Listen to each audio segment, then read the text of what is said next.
Pada pertemuan ini akan saya bahas latihan penilaian akhir semester ganjil, paket yang kedua, matematik kelas 7 SMP, kurikulum merdeka. Ya, kita mulai bahas dari soal nomor 1. Dari materi bab 1 ya, yaitu bilangan bulat dan pecahan. Lebih tepatnya ini pecahan campuran. Memiliki dua petak ladang yang ditanami jagung. Saat musim panen tiba, berhasil memanen sebanyak 5,5 kuintal jagung. Ingat 1 kuintal 100 kilo dari ladang pertama dan 4/3/4 jagung dari ladang kedua. Setelah dilakukan pengecekan terhadap kualitas jagung hasil panen, didapat 8/5 kuintal jagung dengan kondisi buruk sehingga nggak laku dijual. Yang ditanya, berapa yang masih laku dijual? Oke. Ingat-ingat ya, ini karena ada dua petak, berarti logikanya ditambah antara petak yang pertama, berapa ini? 5,5. Ya, ditambah dengan dari petak kedua, 4/3/4. Oke. Nah, kemudian 8/5 kuintal itu buruk. Berarti nggak bisa dijual. Berarti nggak bisa dijual semua. Berarti bisa dijual setelah dikurangi yang buruk. Yang buruk itu adalah 8/5. Nah, ini dia. Bisa ya?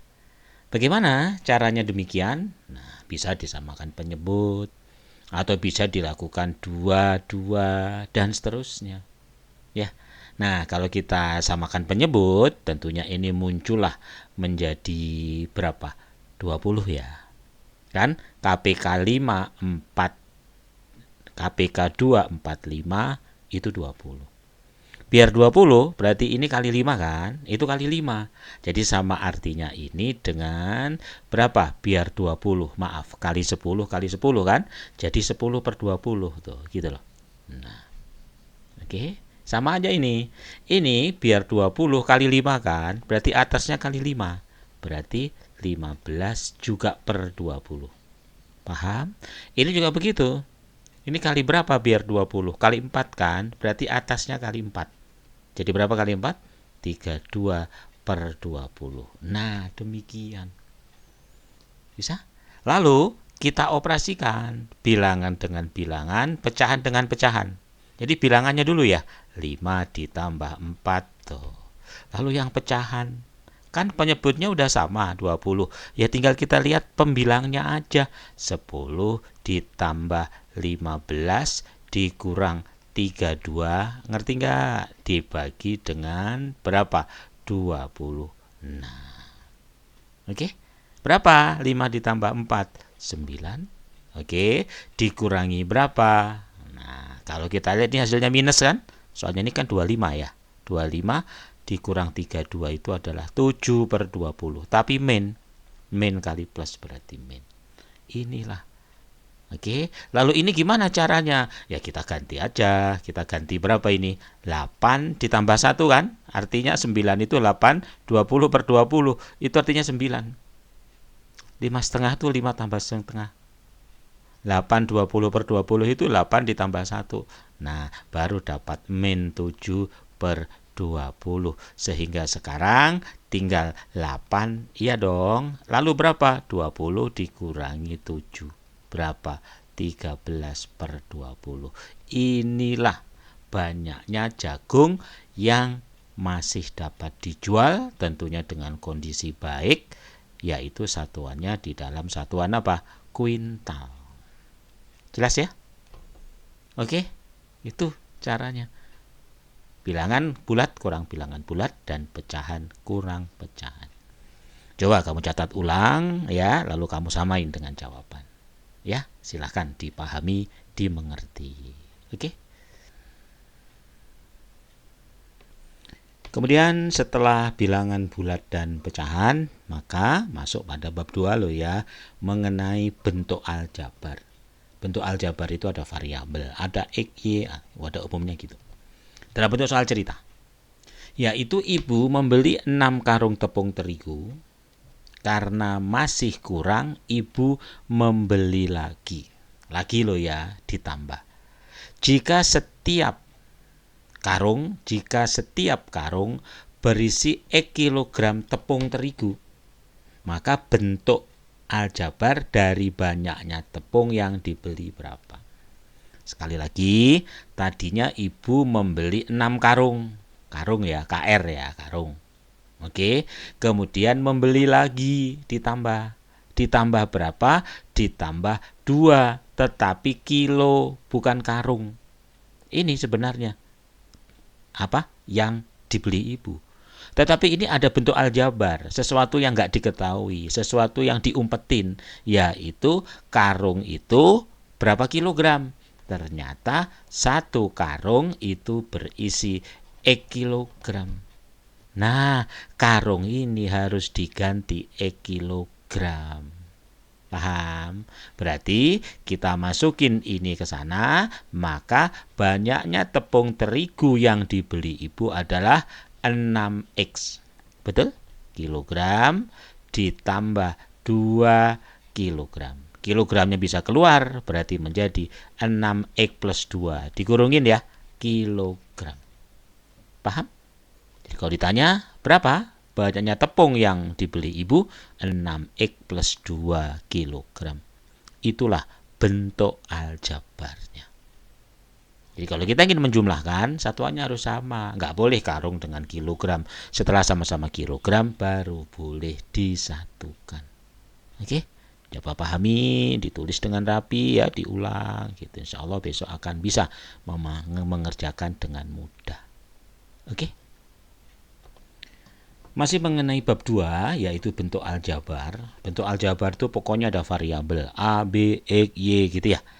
Lalu seperti bilangan, dia bisa dijumlah. Gimana cara menjumlahkannya? Menjumlahkannya adalah suku yang sejenis, yang temenan. Jadi kalau AB kuadrat ya dengan AB kuadrat gitu loh. Kalau AB ya dengan AB, kalau konstanta ya dengan konstanta. Jadi kalau kita ingin menjumlahkan berapa nilai dari A plus B adalah, maka tinggal kita jumlahkan saja. Yang dijumlahkan apanya? Ya angkanya doang. Variabelnya tetap. Misalnya ya, 2AB. 2AB kuadrat ditambah 5AB kuadrat. Ya berarti itu sama dengan 2 ditambah 5 aja. Berapa 2 ditambah 5 adalah 7. Berarti jawabannya adalah 7AB kuadrat. Oke? Lalu ditambah siapa? Min 3AB plus 3AB. Min dengan plus itu kan membunuh. Kalau sama habis dong. Berarti tinggal 4 ditambah 9. Berapa 4 tambah 9? 13. Udah itu jawabannya. Jadi hasil dari A plus B adalah 7AB kuadrat, ya kan? Ditambah 13. Oke? Bisa dipahami? Kemudian nomor 4 masih mengenai bentuk aljabar, tetapi dalam bentuk soal cerita demikian. Yaitu mengenai persegi panjang yang ditanya luas. Apa? Luas persegi panjang itu adalah panjang kali lebar. Ya dong. Gimana? Luas itu sama dengan panjang kali lebar. Panjangnya dalam bentuk variabel, dalam bentuk aljabar, nggak masalah. Lebarnya juga bentuk aljabar, nggak masalah. Oke? Yang demikian bisa dikalikan dengan jalan, gimana masih ingat? Kiri kali kiri, kanan kali kanan, kanan kali kiri, kanan kali kanan. Bisa ya? Ayo kita lakukan. Kiri kali kiri, 4x kali 3x. Gimana kalau 4x kali 3x? Ya berarti 4 kali 3 aja dong, 12. Nah kalau dikali kali x itu jadi x kuadrat. Bisa? Ini kiri kali kiri. Oke. Nah, kemudian setelah kiri kali kiri, baru kita lakukan apa tadi? Kiri kali kiri sudah. Sekarang kita tinggal ke kiri kali kanan. Ini nih. Saya pakai warna berbeda ya, biar bisa. Ini adalah kiri kali kanan. Berapa? 4x kali 7. 4x kali min 7. 4x itu artinya plus, kali min berarti min. 4 kali 7 itu 28, berarti min 28x. Oke, lalu kemudian apa? Kanan kali kiri. Kalau nggak ada apa-apa itu artinya plus loh ya. Berarti min 2 kali 3x, berarti min 6x. Oke, baru setelah itu adalah apa? Kanan kali kanan. Yaitu min 2 dikalikan dengan siapa? Min 2 dikalikan dengan min 7. Min kali min plus berarti jadi plus 14. Ini belum rapi, tolong dirapiin. Ini sudah diem karena nggak ada yang sejenis. Ini sejenis nih, X dengan X. Ditambahin angkanya saja. Min 28, min 6 berarti adalah min 34. X kalau dijumlah dikurang tetap ya, kalau dikali baru kuadrat. Lalu plus 14. Inilah luas persegi panjang dalam bentuk aljabar. Bisa ya? Kiri kali kiri, kiri kali kanan, kanan kali kiri, kanan kali kanan. Jangan lupa min kali plus itu min. Kalau enggak ditulis apa-apa berarti dia bernilai positif. Oke. Kemudian nomor 5 ini mengenai persamaan dan pertidaksamaan linier. Jadi istilahnya di matematik itu bentuk aljabar itu kalimat. Kalimat itu ada kalimat terbuka dan ada kalimat tertutup. Yang ditanya mana yang masih merupakan kalimat terbuka. Ya, kalimat terbuka itu gampangnya yang mengandung variabel, itu aja udah. Karena bisa benar atau bisa salah. Kalimat tertutup itu yang pasti kebenaran atau kesalahannya. Jadi kalau nomor 84, 84 dibagi 421 itu benar kan? Ya udah.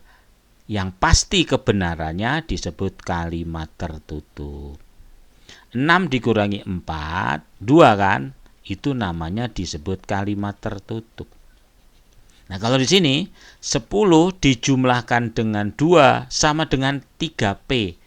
Nah, ada variabel. Ini bisa benar, bisa salah. Kalau P-nya 4 betul kan? Karena 10 tambah 2, 12 juga 12. Inilah yang disebut kalimat terbuka. Kalimat yang belum tentu kebenaran dan kesalahannya.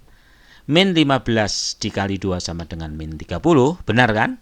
Itu juga merupakan kalimat tertutup karena jelas benar atau salahnya. Saya ulangi, pernyataan matematik itu ada kalimat terbuka, belum tentu benar dan belum tentu salah, tergantung berapa variabelnya ini. Jadi kalau ditanya mana yang terbuka, yang ada variabel. Ada P, ada X, ada A, ada B. Kalau tertutup, itu benar atau salah, tapi pasti. Bisa dipahami? Oke. Masih mengenai persamaan dan pertaksamaan linier. Suatu bilangan dikalikan 4, kemudian ditambah 4, hasilnya adalah min 2. Jika M menyatakan bilangan yang dimaksud, maka kalimat terbuka itu gimana? Ya, jadi kita bikin matematiknya gitu loh. Suatu bilangan, bilangannya apa? M dikalikan 4, berarti ya 4M dong. Kemudian ditambah 4 adalah hasilnya sama dengan min 2. Ya udah, ini aja. Ini jawabannya. Kalimat terbuka di permasalahan itu. Yaitu suatu bilangan, namanya variabelnya M dikalikan 4, kemudian ditambah 4, hasilnya adalah min 2. Inilah kalimat terbuka namanya. Oke. Kemudian kita masuk mengenai pertaksamaan. Seperti biasa, diapain dulu? Buka kurung ya. 9x min 7 lebih kecil sama dengan buka kurung. 2 masuk ke 3, jadi 2 kali 3 itu adalah 6x. Dan 2 masuk ke min 4, berarti min 8. Terus pindah-pindah ruas, plus pindah jadi min pindah jadi plus. Berarti gimana jadi? 9x min 6x ya, lebih kecil sama dengan, ini adalah min 8, min pindah jadi plus jadi 7. 9x dikurang 6x adalah 3x, oke? Lebih kecil sama dengan min 1. Berarti x adalah lebih kecil sama dengan min 1/3. Ya, kalau dibuat himpunan penyelesaian, ya berarti lebih kecil dari min sepertiga. Gimana kalau kita tulis X sedemikian sehingga X kurang dari min sepertiga. Ini kalau dibuat di dalam notasi himpunan. Dibaca X sedemikian sehingga X kurang dari min sepertiga. Gitu ya, itu namanya notasi himpunan. Oke. Masih mengenai pertidaksamaan. Buka kurung dulu ya. Berarti 6N min 9 lebih dari 6M plus 8. Pindah-pindah ruas. Berarti adalah gimana? 6M dikurangin ini 4M ya. Oke, ayo 6M dikurangi dengan 4M. Berarti di sini jadi 2M.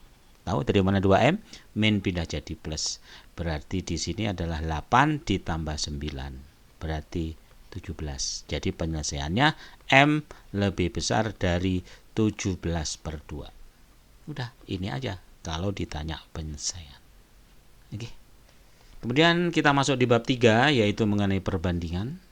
Perbandingan antara pria dan wanita. Ya udah.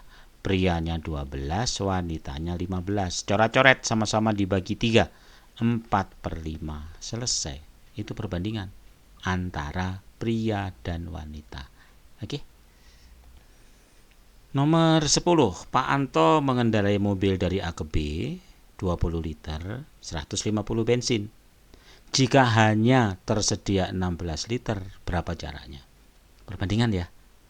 Gini caranya, liter yang pertama berapa? 20. Jaraknya berapa? 150. Sekarang liter yang kedua berapa? 16. Berapa jaraknya? Antara liter dan jarak sebanding. Iya dong, makin banyak bensin jaraknya semakin jauh. Karena sebanding berarti terjadi bagaimana? J2 banding J1 sama dengan sama. L2 banding L1. Biasakan pakai rumus ya. Saya anggap J2-nya itu X gitu, lalu dibagi 150, L2-nya 16 dibagi 20, sama-sama dibagi 4, berarti adalah 4/5. Bisa? Dicoret? Boleh. Berapa ini jadi? Dibagi 5, itu 150 dibagi 5, itu adalah berapa? 30. Habis ya. Tinggal dikali silang. Kali silangnya dengan yang ini, dengan yang ujung, dengan yang 16. Berarti berapa jarak yang ditempuh? 30 kali 4. Berapa? 120. Jangan lupa satuannya kilometer. Bisa ya? Itu namanya sebanding. Oke. Nomor 11 ini juga sama ya. Gimana? Menghabiskan 5 liter bensin. Bensin boleh B15. Jaraknya J1-nya 150.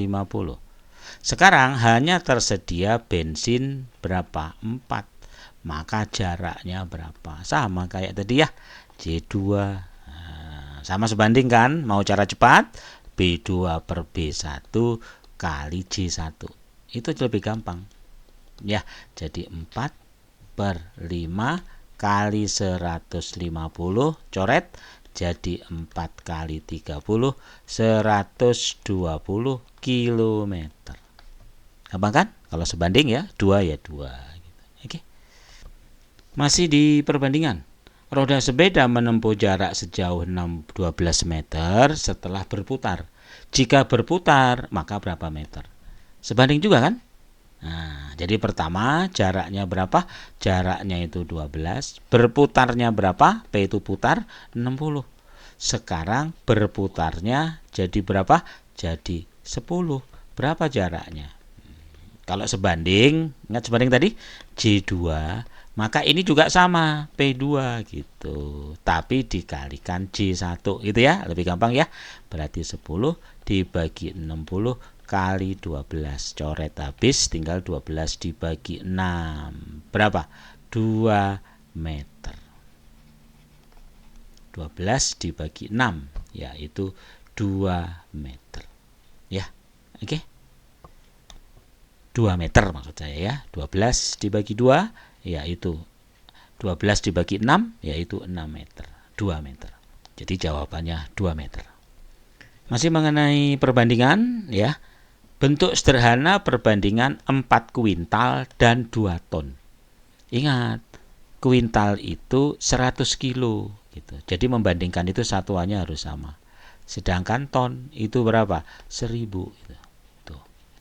Nah, ton itu 1000 kilo. Oke, ini coret, ini coret. Ya, ini coret, itu coret. Jadi berapa menjadi?